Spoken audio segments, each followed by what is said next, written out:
So guys WWE premium live event SummerSlam 2024 जो हो रही थी क्लीवलैंड ओहायो ब्राउन स्टेडियम से वो फाइनली एंड हो चुकी है। WWE के हिसाब से तो यहाँ पर 57,000 के आसपास लोग आए हुए थे। तो चलिए एक बार नजर मार लेते हैं कि आज हमें यहाँ क्या कुछ देखने को मिला और क्या मेन इवेंट में हमें रोमन रेंज देखने को मिले या नहीं। तो वीडियो को एंड तक पूरा देखना। एंड नाउ आप देख रहे हैं रेसलमैनिक्स एंड सब्सक्राइब करना तो बनता है। तो शो की धमाकेदार स्टार्टिंग होती है द गेम ट्रिपल एच से, जो सभी का वेलकम करते हैं विद द जॉली रोल, जहाँ वो आके एक बढ़िया सी परफॉर्मेंस देते हैं। पहले तो वो गॉड ब्लेस अमेरिका गाते हैं, जिसके बाद वो थोड़ा सा रुक कर एक और अपना सॉन्ग परफॉर्म कर देते हैं जिसका नाम था लायर। खैर back to the main show, हमें नाइट का किक ऑफ मैच देखने को मिलता है Rhea Ripley versus Liv Morgan के बीच में, जो हो रहा था for the world heavyweight championship women's की तरफ से। And for the very beginning ये मैच एकदम हार्ड हिटिंग रहा। एक मोमेंट पर तो रिया रिप्ली ने ऐसे शो किया जैसे उनका शोल्डर डिसलोकेट हो गया, क्योंकि लिव मॉर्गन ने उन्हें टर्न बकल पर पटक दिया था। रेफरी ने मैच रोकने के लिए बोला, लेकिन रिया रिप्ली नहीं मानती कि मैं तो लड़ूंगी। फिर एक मोमेंट पर रिया रिप्ली ने अपने टूटे हुए कंधे को अनाउंस टेबल पर जाके मार दिया और उसे रिलोकेट कर लिया अपने जॉइंट को, जो काफी ब्रूटल लगा। मैंने ऐसा पहले कभी नहीं देखा था, लेकिन इन दी एंड वही हुआ जो हमने सोचा। रिया रिप्ली जीतने ही वाली होती हैं कि तभी डॉम डॉम रेफरी को डिस्ट्रैक्ट कर देते हैं, जिसकी वजह से लिव मॉर्गन ऑब्लिवियन लगा देती है रिया रिप्ली पर, वो भी चेयर के ऊपर, और 1 2 3 करके टाइटल को रिटेन कर लेती हैं। लेकिन उसके बाद जब डॉम डॉम ने लिव मॉर्गन को उठाकर किस किया तो भाई जो खतरनाक ओवेशन मिला, मेरे को नहीं लगता कि वो पूरी नाइट में किसी को मिला होगा। भाई धमाका ही मच गया था पूरे स्टेडियम में। एंड फाइनली मामी को यहाँ पर धोखा मिल ही गया। फिर बैक स्टेज में हमें डेमियन प्रीस्ट देखने को मिलते हैं, जो गुस्से में अपने फन हाउस में आके कहते हैं कि बता बेटा वो डॉम डॉम कहाँ है, आज वो नहीं बचेगा। लेकिन जजमेंट डे कहती कि हमें नहीं पता था कि ऐसा हो जाएगा। जिसके बाद डेमियन प्रीस्ट गुस्से में मुंह बना लेते हैं कि एक बार डॉम डॉम को सामने आने दो, उसे मैं अच्छे से बताऊंगा। नेक्स्ट हमें Sami Zayn versus Braun Breaker के बीच में एक सिंगल्स मैच देखने को मिलता है, जो हो रहा होता है फॉर द इंटरकॉन्टिनेंटल चैंपियनशिप, जहाँ ब्रॉन ब्रीकर आते ही स्पीयर लगाने की कोशिश करते हैं, लेकिन सैमी ज़ेन बचकर निकल जाते हैं और हट जाते हैं। एंड ब्रॉन ब्रीकर का शोल्डर सीधा पोल पर जाके लगता है। लेकिन इन दी एंड जैसा कि हमने आपको बताया ही था, जब सैमी ज़ेन अपनी हिलुआ किक लगा रहे होते हैं ना, तभी ब्रॉन ब्रीकर अपने डबल स्पीयर से अटैक कर देते हैं, जवाबी हमला देते हैं। सैमी ज़ेन को क्लीन पिन करके बन जाते हैं न्यू इंटरकॉन्टिनेंटल चैंपियन। तो hashtag welcome to the Bron era. इसके बाद क्लीवलैंड वालों के तो भाग खुलने वाले हैं, क्योंकि अब home town boy Logan Paul अपने टाइटल को डिफेंड करने आ रहा है against the mega star LA night. And Logan Paul के साथ इस बार मजे लेने के लिए आए, उनको चीयर करने के लिए आए। वहाँ पर MGK रैपर और MGK ने उनके साथ रिंग एंट्रेंस भी ली। एंड LA नाइट तो गुस्से में लोगन पॉल के प्राइम ट्रक को ही तोड़ने लगे। खैर बैक टू द मैच, दोनों ही स्टार्स ने मैच शुरू होने से पहले एक दूसरे को मारना शुरू कर दिया, पीटना शुरू कर दिया। और भाई ये चीज इतनी ऊपर हो गई कि रुकने का नाम ही नहीं ले रहे थे। 5 मिनट तक तो मैच स्टार्ट हुआ ही नहीं। LA नाइट ने लोगन को टेबल पर भी जाके पटक दिया। बट जब मैच ऑफिशियली स्टार्ट होता है तो क्या गजब की पकड़ पकड़ी इस मैच ने। चंद मिनटों में इसे दिस इज ऑसम की चैट्स भी मिल गए। बट फिर MGK ने गेम में आते हुए लोगन पॉल को ब्रास नकल दे कि जाके दे मारो, जिसका लोगन ने इस्तेमाल भी किया,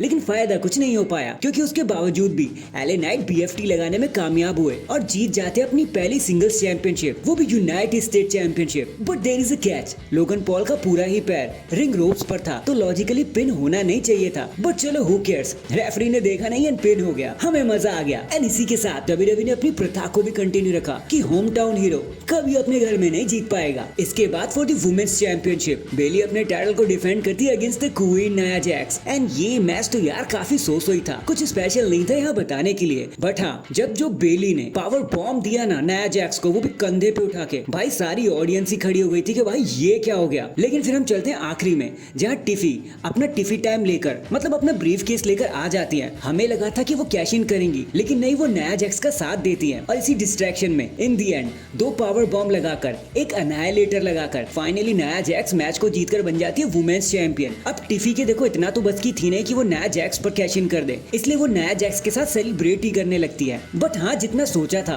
मैच उससे तो बढ़िया ही निकला। नेक्स्ट अब हाथी घोड़ा गाड़ी सब लेकर रेडी हो जाओ, क्योंकि it's time for the first main event of the night, CM Punk versus Drew McIntyre, जहां सेथ रॉलिंस होते हैं स्पेशल गेस्ट रेफरी। एंड भूलना मत, CM Punk पूरे 10 साल के बाद पहला मैच लड़ने आए थे WWE रिंग में। एंड इस मैच में तो बहुत सारे अप्स एंड डाउन हमें देखने को मिले। एक लेवल ही सेट हो गया था उसका, क्योंकि सेथ रॉलिंस किसी की सुन ही नहीं रहे थे। मन कर रहा था तो पिन कर रहे थे, मन कर रहा था तो छोड़ दे रहे थे। एक अलग ही चीजें चल रही थी। एक समय पर तो CM Punk के सेथ के बीच में आर्गुमेंट्स भी हो जाते हैं कि भाई ये मेरी कंपनी है, ये तेरी कंपनी है। एंड पंक सेथ को GTS लगा देते हैं, जिसकी वजह से ड्रू मैकिंटायर एक लो ब्लो और क्लेमोर किक लगाने में कामयाब हो जाते हैं और CM Punk को पिन कर देते हैं, which was so annoying। And Drew McIntyre एक बार फिर से ब्रेसलेट ले लेते CM Punk के हाथों और बता देते कि ये चीजें भी खत्म नहीं हुई। एंड आज मैं WWE के 2 आयरन रूल को तो समझ समझ गया। नंबर 1 कि होम टाउन बॉय कभी अपने घर में तो नहीं जीतेंगे। नंबर 2 अगर कोई स्टार बाहर से आ रहा है बहुत टाइम बाद तो वो अपना पहला मैच जीत ही नहीं सकता, हारेगा पक्का, फिर चाहे वो सीएम पंकी क्यों ना हो।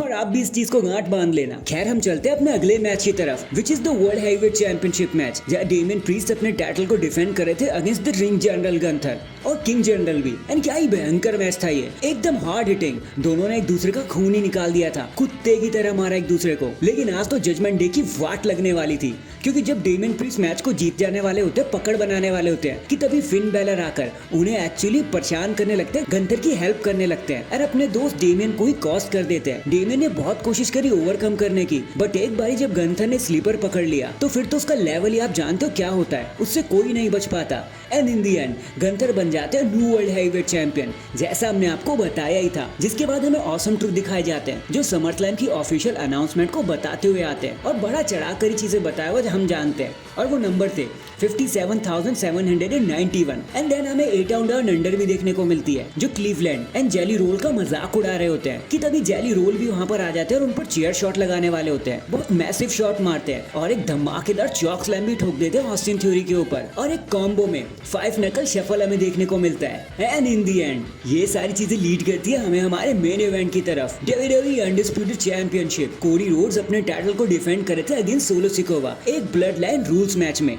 एंड गाइस मैच की तो बात ही छोड़ो, क्योंकि nothing special, blood line rules match था तो ब्लड लाइन का तो आना ही था। वहाँ पे रेंडी ऑर्टन एंड केविन ओवेंस भी आ गए बचाने के लिए, लेकिन जब जेकब फातू ने आके कोडी रोड्स को मारना शुरू कर दिया, उनकी फाड़ना शुरू कर दी, तो कोडी रोड्स के पास बचाने का कोई बचा ही नहीं था। हमें लगा कि बस अब कोडी रोड्स मर गए, तभी हमारे ट्राइबल चीफ का थीम सॉन्ग प्ले हो जाता है। एंड क्या गजब का ओवेशन मिला भाई इस बार उन्हें, जैसे the rock and the Undertaker को मिला करता है। रोमन रेंस ने आते ही अपने इंटेंशंस क्लियर कर दिए, सोलो सिकोवा को एक सुपरमैन पंच लगा दिया, एक स्पीयर लगा दिया और कोडी रोड्स को टाइटल रिटेन करवाने में हेल्प करी। बट फिर कोडी की नजरें उनसे हटी नहीं और ना रोमन की नजरें उनसे हटी, और रोमन ने आंखों ही आंखों में बता दिया कि एक बारी ब्लड लाइन को ठिकाने लगाने दे, फिर मैं तेरा टाइटल तुझसे ले ही लूंगा। एंड देन इसी मस्ती एंड रिटर्न के साथ हमारी समरस्लैम यहीं पर एंड हो जाती है। वैसे आपका आज के शो के बारे में क्या कहना था, कमेंट करके जरूर बताना। एंड अगर चैनल पर नए हैं तो चैनल को अभी लाइक एंड सब्सक्राइब कर दो। बाकी मैं मिलता हूँ आपसे किसी और अपडेट के साथ, तब तक के लिए अपना ख्याल रखें और खुश रहें।